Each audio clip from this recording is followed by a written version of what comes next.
चलिए आपको सीधे लाइव लिए चलते हैं। मुख्यमंत्री शिवराज सिंह चौहान प्रदेश के किसानों से चर्चा कर रहे हैं। चर्चा की ये विस्तृत और तस्वीर आपको। और इस लड़ाई में हम जीते, संक्रमण की बढ़ती दर को रोके, इसमें सरकार कोई कसर नहीं छोड़ रही है। कोरोना से लड़ने के लिए जो आवश्यक संसाधन है वो जुटाने की हर संभव कोशिश हो रही है। चाहे विमानों से खाली टैंकर ऑक्सीजन के भेजना हो या ऑक्सीजन की आपूर्ति के लिए ऑक्सीजन रेल से ऑक्सीजन के टैंकर लाना हो या दवाइयों की आपूर्ति सुनिश्चित करना हो, हम दिन और रात जुटे हुए हैं। आप सबका सहयोग मिल रहा है। विशेषकर किसान भाइयों में आपको धन्यवाद देना चाहूंगा। कोरोना से लड़ाई हम जीतेंगे तब जब संक्रमण की चैन को तोड़ देंगे। और मध्य प्रदेश के अनेकों गांव ने एक फैसला किया, अपने अपने गांव में कोरोना कर्फ्यू लगाने का फैसला। ये कोरोना कर्फ्यू मतलब जनता कर्फ्यू, जनता का, जनता के लिए, जनता के द्वारा। और गांव ने तय कर लिया कि कोरोना को हराना है, संक्रमण की चैन तोड़ना है, तो हम अपने गांव को बंद करेंगे। हम गांव के बाहर नहीं जाएंगे। कई गांव ने बाहर बैनर लगा दिए, कई ने द्वार बना के रोक दिया। अगर सामान की जरूरत होगी तो गांव की 2-4 लोग तय कर दिए, वो जाएंगे, लाएंगे और सामान की आपूर्ति करेंगे। गांव में अगर कोई बाहर से आ रहा है तो पहले उसकी जांच होगी, इसके बाद ही वो गांव में प्रवेश करेगा। स्वतः स्फूर्त जनता कर्फ्यू ये आपकी लीडरशिप पर हो रहा है।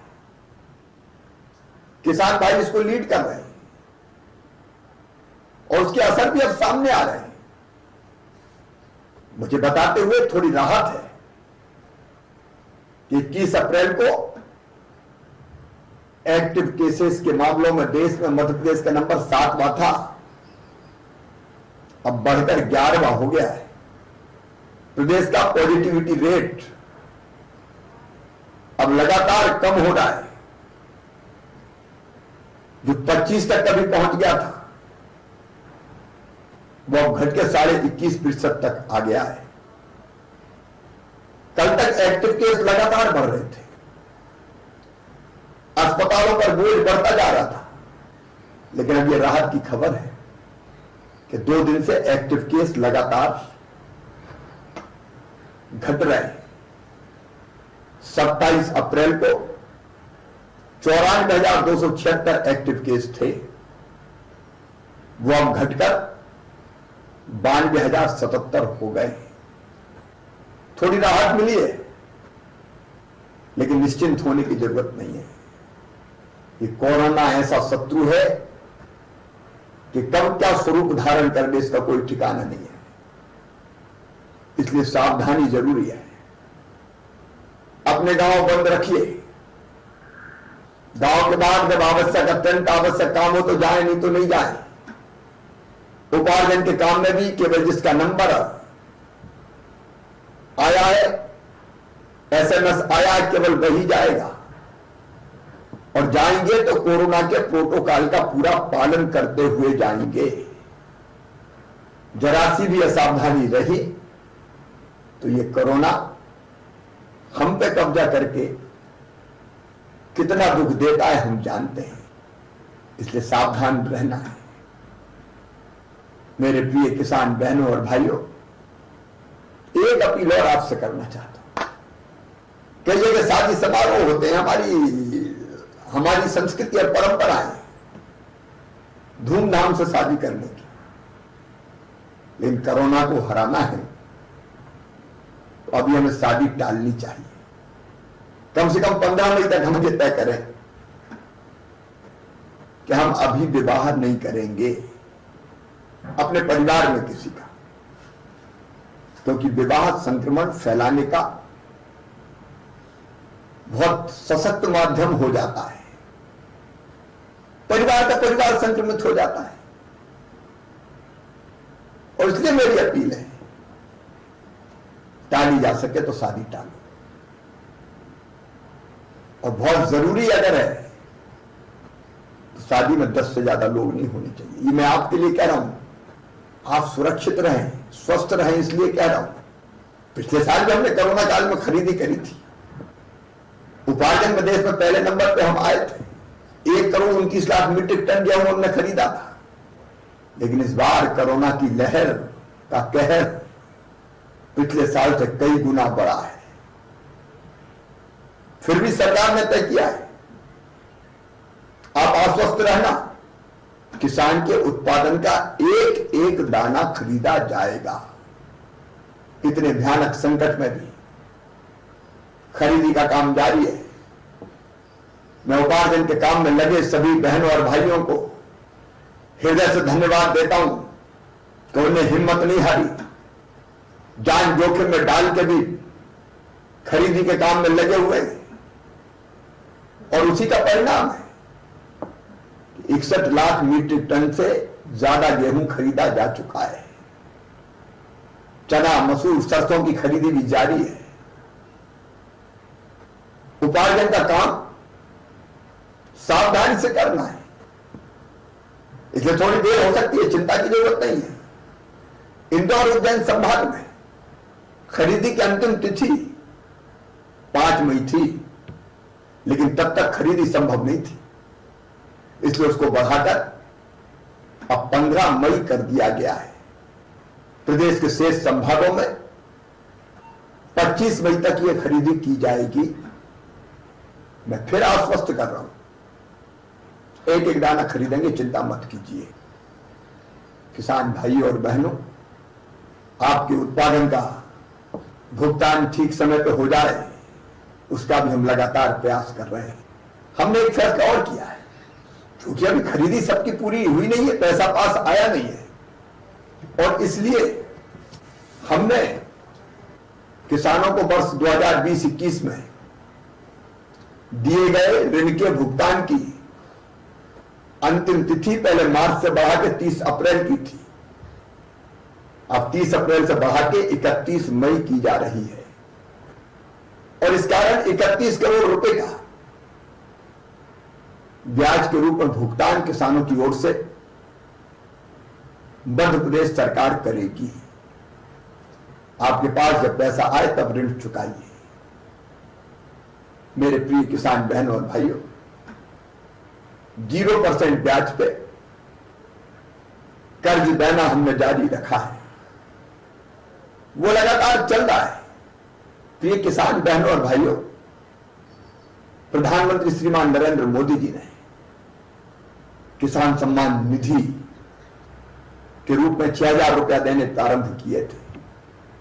हमने उसमें 4 और जोड़े, मुख्यमंत्री किसान कल्याण योजना बनाई, और पिछले साल मुख्यमंत्री किसान कल्याण योजना के तहत सितंबर 2020 से अब तक 74,56,000 किसानों के खाते में 1,491 करोड़ रुपए का भुगतान किया जा चुका है। इस वित्तीय वर्ष की पहली किस्त के रूप में 7 मई को 74 लाख किसानों के खाते में 1,480 करोड़ रुपए की राशि डाली जाएगी। यह समय संकट का है, आर्थिक गतिविधियां भी कोविड के कारण प्रभावित हो रही है, लेकिन किसान को कोई दिक्कत ना आए, इसलिए राशि उनके खाते में डाली जाएगी। मेरे किसान भाइयों, किसान कल्याण के लिए जारी योजनाएं चलती रहेंगी। हम अपनी तरफ से किसानों की भलाई और कल्याण में कोई कसर नहीं छोड़ेंगे। लेकिन आपसे मैं फिर एक बार अपील करता हूं, हम सबका शत्रु है आज कोरोना। संकट के समय में इस शत्रु से निपटने के लिए हम सबको एक होना होगा। गांव में कोई भेदभाव मत रखिए। संकट का समय समरस हो जाइए, मिलकर कोरोना के संक्रमण की चैन को तोड़िए। और अगर कहीं सर्दी, जुकाम, बुखार, दस्त कि पेशेंट मिले तो लापरवाह मत रहिए, तत्काल जांच करवाइए। उनका टेस्ट भी करवाएंगे, लेकिन टेस्ट की रिपोर्ट आए उसके पहले हमने व्यवस्था की है। किल कोरोना अभियान 2 में घर घर हमारी टीम जाएगी, गांव में जांच करेगी, और अगर सर्दी, बुखार, जुकाम, खांसी जैसे लक्षण है तो तत्काल दवाई भी देगी। इस तरह के रोगों में निश्चिंत नहीं रहना है, मामूली नहीं मानना है। कोरोना असाध्य बीमारी नहीं है। मुझे भी तो कोरोना हुआ था, स्वस्थ होकर आ गया, लेकिन अगर लापरवाही की तो ये जानलेवा बन जाती है।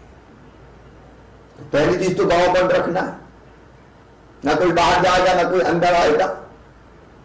सामान की सप्लाई एक छोटा ग्रुप करेगा। नंबर 2, अगर कहीं जरा भी लक्षण दिखे तो आप खबर कीजिए, घर घर जांच करवा के दवाइयों के किट भी दिए जाएंगे और सैंपल भी जांच के लिए भेज के रिपोर्ट मंगवाई जाएगी। और अगर कोई कोरोना पॉजिटिव निकल गया तो भी ज्यादा चिंता की जरूरत नहीं है। अगर लक्षण ज्यादा नहीं है तो होम आइसोलेशन की व्यवस्था है। घर में अलग कमरे में रखिए। उनको मेडिकल किट निःशुल्क दिया जाएगा सरकार की तरफ से, दी जाने वाली दवाइयां। हम एक पैम्फलेट देंगे क्या करना चाहिए क्या नहीं करना चाहिए पेशेंट को। उनको कॉल सेंटर से फोन आएगा दिन में 2 बार कि उनका स्वास्थ्य कैसा और उनको क्या करना चाहिए। लेकिन इस दौरान परिवार उनसे अलग रहेगा। परिवार को अलग रखिए, मिलने जुलने का मोह मत पाइए, नहीं तो पूरा परिवार संक्रमित हो जाएगा।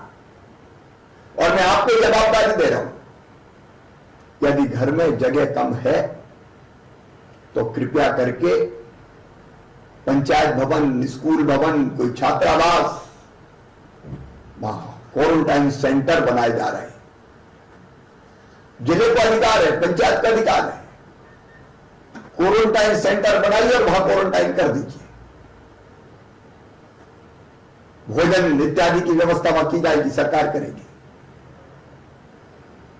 और जरा भी ऐसा लगता है कि संक्रमण बढ़ा है तो हर ब्लॉक में कोविड केयर सेंटर खोले जा रहे हैं। कोविड केयर सेंटर में भर्ती कर दीजिए, वहां डॉक्टर देखेंगे, चिंता करेंगे, और अगर जरूरत पड़ी तो ही कोविड केयर सेंटर से अस्पताल ले जाएंगे। होम आइसोलेशन में हमारे 68-69 हजार लोग हैं। 1.25% से ज्यादा को अस्पताल नहीं जाना पड़ रहा, घर पे ही ठीक हो रहे हैं, कोविड केयर सेंटर में ठीक हो रहा है। लेकिन मेरे बहनों और भाइयों, ऐसी नौबत मत आने दीजिए कि संक्रमण फैलता जाए और हम परेशान होते रहें। इस कोरोना को अपने गांव में प्रवेश मत दीजिए, और उसका तरीका घर पे रहिए। कुछ दिन है ये हमारे संकट के, धैर्य और संयम हमने रख लिया तो हम कोविड को समाप्त कर देंगे। और लापरवाही की तो कोविड हम पे हावी हो जाएगा।